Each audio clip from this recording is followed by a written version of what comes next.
অংশগ্রহণ করবেন। M5 লাইনে যারা দাঁড়াবেন তারা 7 তলায় 702 নম্বর রুমে পরীক্ষায় অংশগ্রহণ করবেন। পরীক্ষায় অংশগ্রহণের জন্য একজন প্রার্থীকে অবশ্যই এবং অবশ্যই পাসপোর্ট এবং অ্যাডমিট কার্ড নিয়ে লাইনে দাঁড়াতে হবে। পাসপোর্ট ব্যতীত পরীক্ষা দেওয়ার কোনো সুযোগ নেই। একজন পরীক্ষার্থীর কাছে মোবাইল, মানিব্যাগ, হাতঘড়ি, ক্যালকুলেটর, কাগজ, কলম, বই, ফাইল, পার্স এই জাতীয় কোনো কিছু থাকবে না।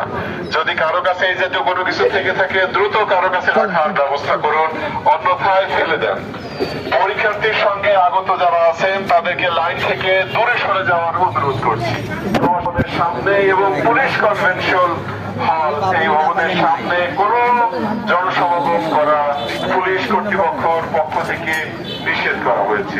পরীক্ষার্থী ব্যতীত যারা লাইনের আশেপাশে আছেন লাইন থেকে দূরে সরে যান।